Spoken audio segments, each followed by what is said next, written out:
नमस्कार, स्वागत है आपका बिहार समाचार में। आज बिहार के अधिकांश जिलों में भयानक बारिश होने वाली है। मौसम विभाग ने चेतावनी जारी कर दी है। अगली खबर है कि जो नौकरी की तलाश कर रहे हैं उनके लिए बिहार में कई वैकेंसी निकाली गई है। अगली खबर में बात करेंगे कि बिहार में बाढ़ रोकने के लिए काम नहीं हो रहा है, तो अब लोग सीधा नेताओं को ही बंधक बनाकर यानी पकड़ कर रख ले रहे हैं। अब नेता भी नहीं बचने वाले हैं, जनता अब सीधा नेताओं को पकड़ रही है। तो अगली खबर है कि बिहार में जिनके पक्का मकान है या घर में गाड़ी है, उनके राशन कार्ड को बंद करके अब कार्रवाई करने की पूरी तैयारी कर ली गई है। साथ ही हम किसानों पर भी बात करेंगे कि अब किसानों की आय दोगुनी होगी। मोदी सरकार ने धान सहित 14 फसलों का न्यूनतम समर्थन मूल्य बढ़ा दिया है। साथ ही हम बात करेंगे कि बिहार के पुलिस वालों का बर्ताव ऐसा हो गया है बिहार में कि जनता प्रतिदिन औसतन 8 जगहों पर पुलिस वालों को पीट रही है। साथ ही खबर है कि स्नातक पास छात्राओं को अगले महीने सरकार 50-50 हजार रुपया की प्रोत्साहन राशि दे सकती है। तो आज की बड़ी और गर्मागर्म खबरों पर बात करने से पहले आपसे अनुरोध है, कृपया वीडियो को एक प्यारा सा लाइक अवश्य कर दीजिएगा। आपका लाइक करना ही हमारी मेहनत का फल होता है। बिहार के भ्रष्ट नेता लोग, बिहार के भ्रष्ट अफसर लोग और भ्रष्ट इंजीनियर लोग इस बार बिहार को फिर से डुबाने वाले हैं, क्योंकि बिहार के विकास के लिए जो पैसा था शायद ये लोग खाकर डकार लगा दिए हैं। जनता के टैक्स का पैसा है ये नेताजी लोग अपने खेत को बेचकर नहीं लाए हैं। उसके बावजूद बिहार में काम नहीं हो रहा है। जगह जगह पर सड़कें तोड़ कर रख दी गई है, नालों को तोड़ कर रख दिया गया है, जगह जगह पर गड्ढे खोद कर रख दिए गए। बिहार में मानसून बस आ ही गया है, लेकिन अब तक ना गड्ढे भरे हैं ना प्रोजेक्ट पूरा हुआ। जरा सोचिए कि विभाग ने क्या ऐसा काम करने के लिए दिया था कि जाना वहां और रोड तोड़कर भाग जाना, और जब मानसून आ जाएगा उसके पहले काम पूरा नहीं करना। ऐसा नहीं ना, अब तक 5-6 गाइडलाइन फेल हो गए हैं, लेकिन काम पूरा नहीं हो रहा है। पूरे बिहार का नक्शा बिगाड़ कर रख दिया गया है। जब पटना की सड़कों का ये हाल है तो सोचिए पूरे बिहार की कितनी दर्दनाक स्थिति है। तो आखिर इस बार बाढ़ में कैसे बच पाएगा बिहार? सड़कें बनाने के लिए 1 साल में 25 आदेश दिए गए, लेकिन सड़कें अब तक नहीं बनी है। 15 जून तक लास्ट गाइडलाइन था, अब वो भी फेल हो रहा है। जब इतने दिनों से कुछ काम नहीं हुआ तो 1-2 दिन में क्या चमत्कार हो जाएगा? नहीं ना। और मौसम विभाग पहले से ही चेतावनी दे रहे हैं कि इस बार भयानक बारिश होने वाली है। तो सोचिए बिहार का कितना खराब हालात होगा। जब ठीक ठाक रहता था उस समय बिहार बाढ़ के पानी में डूब जाते थे, लेकिन इस बार तो हालात और भी खराब करके रख दी गई है। किशनगंज से खबर देखे कि थोड़ी सी क्या बारिश नहीं हुई कि सड़क ही बिस्कुट की तरह टूटकर बिखर गया। तो वहीं रोहतास में गर्मी से रोड ही ब्लास्ट हो गया। और कुछ दिन पहले ही सासाराम में 1 करोड़ 47 लाख की लागत से 35 मीटर का लंबा पुल बन रहा था, लेकिन ये पुल बनते बनते ही गिर गया। थोड़ा सा क्या हवा नहीं आया कि पुल ही गिर गया। और पिछली बार जब भागलपुर के कई गांव बाढ़ में डूब गए थे तो सरकार ने तो ये कह दिया था कि चूहों ने बांध कुतर दिया था, जिसके कारण बिहार में बाढ़ आ गई थी। बिहार में पुल हवा से उड़ जाते हैं तो कहीं चूहे बांध कुतर देते हैं। इस बार कहीं ऐसा बयान ना दे दे कि चींटियों ने बांध का सारा मिट्टी हटा दिया इसलिए बाढ़ आ गए। कुछ भी हो सकता है। बिहार में भ्रष्टाचार की हद पार हो गई है। इस बार बिहार को बाढ़ से बचा लीजिए साहब, ऐसी नौटंकी मत कीजिए। आखिर जिस घड़ी का डर था वो घड़ी आ चुकी है। बिहार में बस 1 दिन के बाद मानसून आ रहा है, उसके बाद पूरे बिहार में भयानक बारिश होने वाली है। लेकिन इधर मौसम विभाग ने चेतावनी दे दी है कि आज भी बिहार के कई जिलों में झमाझम बारिश शुरू हो जाएगी। आज भी बिहार के कई जिलों में बारिश लोगों की परेशानी बढ़ाने वाला है। आज बिहार के 24 जिलों में बारिश होने की चेतावनी दी गई है। साथ ही मौसम विभाग ने कहा है कि अगले 48 घंटे के बाद बिहार के 32 जिलों में भयानक बारिश होने वाली है। और साथ ही अब बिहार में वही बाढ़ के दिन आने वाले हैं। बिहार में फिर से अब बारिश तबाही मचाएगी। आज भी बिहार के कई जिलों में तेज वज्रपात और आंधी तूफान को लेकर लोगों को सावधान किया गया है। और आज बिहार के जिन जिलों में बारिश होने वाली है, ये जिले हैं बिहार के पूर्वी चंपारण, पश्चिमी चंपारण, शिवहर, सीतामढ़ी, गोपालगंज, सुपौल, सारण, सिवान, वैशाली, मुजफ्फरपुर, समस्तीपुर, मधुबनी, दरभंगा, अररिया, किशनगंज, कटिहार, पूर्णिया, सहरसा, मधेपुरा, खगड़िया, भागलपुर, मुंगेर, जमुई और बांका। इन जिलों के लोग जरा विशेष रूप से सावधान रहें। आज उत्तर बिहार के साथ दक्षिण बिहार के भी कई जिलों में बारिश होने वाली है। बिहार में अब बाढ़ आने वाला है, लेकिन इस सरकार ने अभी तक तैयारी पूरी नहीं की है। कई जगह पर बांध को भी मजबूत नहीं किया गया है, तो कई जगह पर कटाव हो रहा है, लेकिन सरकार ध्यान ही नहीं दे रही है। और इस सरकार ने मुश्किल कम करने की जगह मुश्किलें और भी बढ़ा दी है, क्योंकि जगह जगह पर गड्ढे खोद कर छोड़ दिए गए हैं, जगह जगह पर नालों को भी तोड़ दिया गया है। और अब जनता का आक्रोश सीधा नेताओं को झेलना पड़ रहा है। देखिए, बीजेपी विधायक शैलेंद्र को ग्रामीणों ने बंधक बना लिया, नेताजी को ही ग्रामीणों ने पकड़ कर रख लिया। ग्रामीणों का कहना है कि सिंह कुंड गांव के पास कोसी नदी का भीषण कटाव हो रहा है, और ऐसे में जब तक गांव में कटाव निरोधी कार्य शुरू नहीं होगा, तब तक बीजेपी विधायक को गांव से बाहर नहीं जाने देंगे। आखिर जनता भी परेशान हो गई है, क्या करेगी? देखिए, चुनाव के पहले ये नेता लोग बड़े बड़े दावे करती है कि हम ये कर देंगे, वो कर देंगे, और चुनाव में जीतने के बाद कहां छुप जाते हैं पता भी नहीं चलता है। और अब ग्रामीणों ने इस विधायक को बंधक बनाकर रख लिया है। कह रहे हैं कि जब तक अब काम पूरा नहीं होगा, अब विधायक को गांव से बाहर नहीं जाने देंगे। और साथ ही ग्रामीणों ने उनका मोबाइल भी छीन लिया है। इस नेताजी का मोबाइल भी ग्रामीणों ने छीन लिया है, ताकि वे किसी से बात तक ना कर सके। सीधा सीधे ग्रामीणों का कहना है कि जब तक अब काम पूरा नहीं होगा, तब तक आपको यहीं रहना होगा। ग्रामीणों का भी चिंता जायज है। देखिए, कटाव निरोधी कार्य यदि नहीं हुआ तो कई घर कोसी नदी में विलीन हो जाएगा। और कटाव निरोधी कार्य की मांग ग्रामीण बहुत पहले से ही कर रहे हैं, पर अभी तक प्रशासन द्वारा कटाव निरोधी कार्य नहीं हुआ है।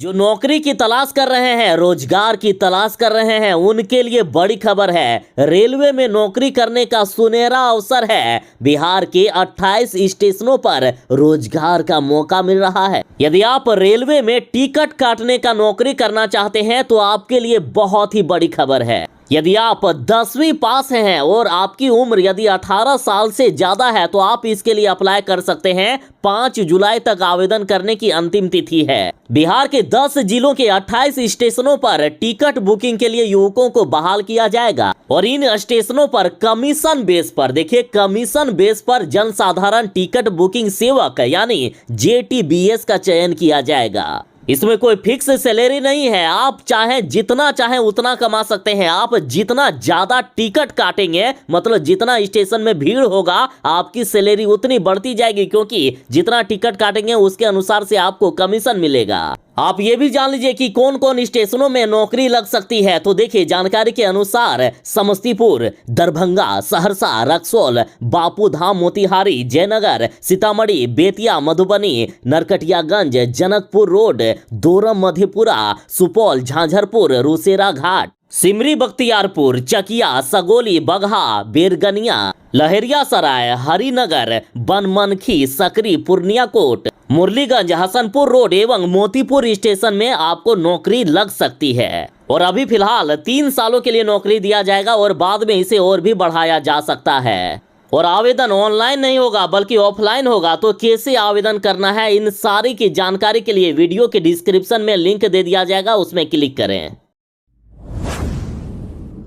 बिहार के वैज्ञानिकों ने किसानों के लिए बड़ा काम कर दिया है। अब कोई भी किसान मजबूरी में फांसी नहीं लगाएगा। देखिए, किसान ज्यादा कर्जदार हो जाते हैं। किसान जितना लागत लगा देते हैं उतना आमदनी भी नहीं होता है, लेकिन अब ऐसा नहीं होगा। बिहार में वैज्ञानिकों ने तैयार कर दी है धान की नई वैरायटी। किसान अब बेहद कम खर्चे में अधिक से अधिक फसल उपज कर सकेंगे, जिससे उनकी आमदनी कई गुना बढ़ेगी। किसानों को कम खर्चे के साथ अधिक उपज पाने के लिए बिहार कृषि विश्वविद्यालय भागलपुर में धान की नई वैरायटी सबोर मंसूरी का इजाद किया गया है, और ये कम पानी और कम खाद के साथ अच्छे फसल को तैयार कर देगा। अब किसान भाई लोग कम पैसे लगाकर ज्यादा से ज्यादा मुनाफा कमा पाएंगे। और इसमें खास बात यह है कि ये धान मात्र 140 दिनों में तैयार भी हो जाएगा और ये फसल कई बीमारियों के प्रकोप से भी मुक्त रहेगा। मतलब इसमें कीड़े मकोड़े भी जल्दी से नहीं लगेंगे और इसे अगले साल राष्ट्रीय स्तर पर लॉन्च कर दिया जाएगा। फिर सभी किसानों को ये उपलब्ध हो जाएगा।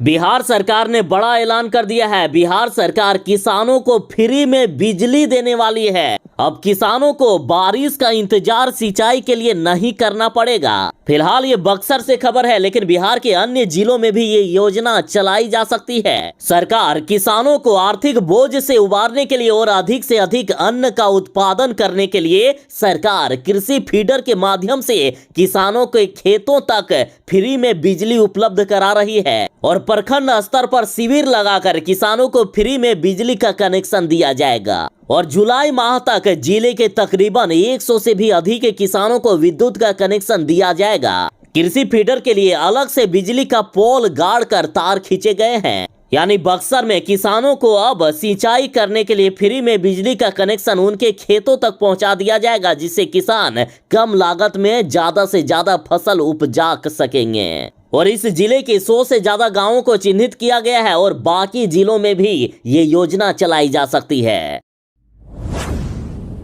बिहार में पुलिस वालों की खूब पिटाई हो रही है। कुछ ईमानदार पुलिस वाले बेवजह पिटे जाते हैं, लेकिन कुछ भ्रष्ट पुलिस वाले भी हैं जिनको जनता पीटती है क्योंकि उनके काम करने का तरीका पसंद नहीं आता है। और देखिए, दैनिक भास्कर की खबर के अनुसार एक दिन में 8 बार पीट जाती है बिहार पुलिस।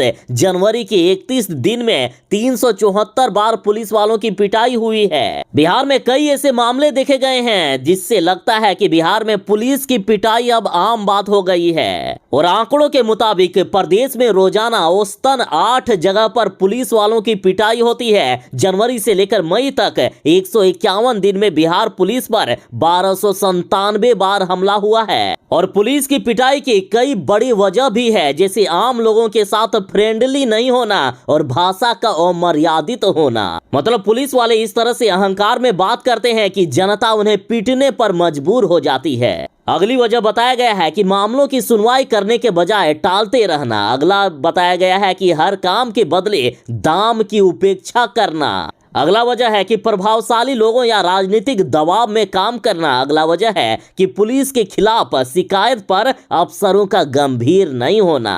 और बताया जा रहा है कि जनता से जुड़ी समस्या पर यदि जल्दी से काम नहीं करेंगे पुलिस वाले तो ये आंकड़े वाकई चिंताजनक है।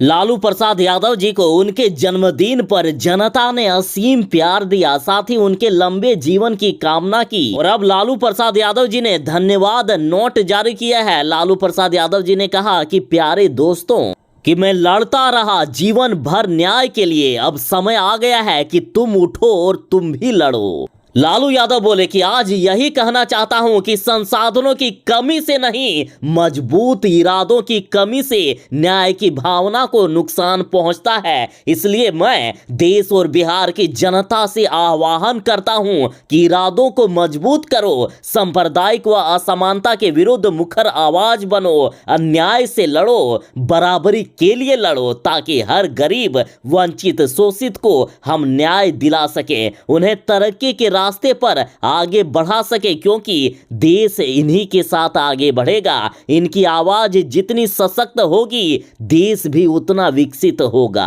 अतः अब समय आ गया है कि तुम भी अन्याय से लड़ो। बिहार में कोरोना के मामले एक बार फिर से बढ़ने लगे हैं, या यूं कहिए कि सरकार ने कोरोना के 2 डोज लोगों को लगा दिए हैं, फिर भी लोगों को कोरोना हो जा रहा है। और अब खबर है कि अब कोरोना वैक्सीन का 3रा डोज लगाया जाएगा, वो भी घर घर जाकर लगाया जाएगा। देखिए, खबर है कि पटना में घर घर जाकर लगाया जाएगा कोरोना वैक्सीन का 3रा डोज। आंगनबाड़ी सेविका बनाएगी लिस्ट। और देखिए, सबसे पहले कोरोना आने से नेताओं को कोरोना पकड़ने लगता है और बिहार के फिर से कई नेता कोरोना पॉजिटिव हो गए हैं। और कोरोना के नाम पर डॉक्टरों ने इतने बड़े बड़े कांड कर दिए हैं ना कि अब लोग डर रहे हैं। डॉक्टर की सलाह के बावजूद लोग अब कोरोना जांच कराने से डर रहे हैं कि कहीं गलत रिपोर्ट देके हमको भर्ती ना करा दे और हमसे पैसा ना लूट ले। लेकिन ऐसा नहीं करना है। वाकई अब देश में कोरोना के मामले बढ़ने लगे हैं। बिहार में भी कई सही में कोरोना के मामले सामने आए हैं। अतः जब डॉक्टर सलाह दे कोरोना जांच कराने का तो अवश्य ही कोरोना जांच कराएं। बिहार में मानसून की शुरुआत बस अब होने ही वाली है। बिहार में अब बाढ़ आने वाला है और बिहार में बाढ़ को लेकर स्वास्थ्य विभाग अलर्ट हो गया। सभी डीएम को गाइडलाइन जारी कर दी है। सभी छुट्टियां रद्द कर दी गई। बिहार में अगले 3 महीने तक बाढ़ का मौसम रहेगा। खास करके उत्तर बिहार में बाढ़ के कहर से हर बार जान माल की काफी ज्यादा क्षति होती है और इस बार तो भयानक तबाही आ सकती है, क्योंकि पिछले साल की तुलना में इस साल और भी ज्यादा खतरनाक बारिश होगी। और अब स्वास्थ्य विभाग भी अलर्ट मोड पर आ गया है। विभाग ने बिहार के बाढ़ ग्रस्त जिलों के सभी जिलाधिकारियों और सिविल सर्जनों को अलर्ट कर दिया है और बाढ़ग्रस्त क्षेत्रों में तैनात स्वास्थ्य कर्मियों के अवकाश के आवेदन को रद्द भी कर दिया गया है। अब किसी को किसी प्रकार की छुट्टी नहीं मिलेगी। देश में कोरोना के मामले लगातार बढ़ते ही जा रहे हैं और अब सोनिया गांधी की हालात काफी बिगड़ गई है। सोनिया गांधी अस्पताल में भर्ती हो गई है। कोरोना सोनिया गांधी को काफी गंभीर रूप से जकड़ लिया है। देखिए, नेशनल हेराल्ड केस में जब ईडी ने सोनिया गांधी को मिलने के लिए बुलाया, उसके अगले कुछ दिनों के बाद ही सोनिया गांधी कोरोना पॉजिटिव हो गई और जिससे ईडी ने सोनिया गांधी से पूछताछ नहीं कर पाए। और अब ईडी ने नया डेट दिया है कि 23 जून को सोनिया गांधी से पूछताछ किया जाएगा। लेकिन अब 23 जून को भी मुश्किल लग रहा है, क्योंकि सोनिया गांधी की हालात अब दिनों दिन बिगड़ती ही जा रही है। सोनिया गांधी की तबीयत इतनी बिगड़ गई है कि दिल्ली में गंगाराम अस्पताल में उन्हें भर्ती तक कराना पड़ा।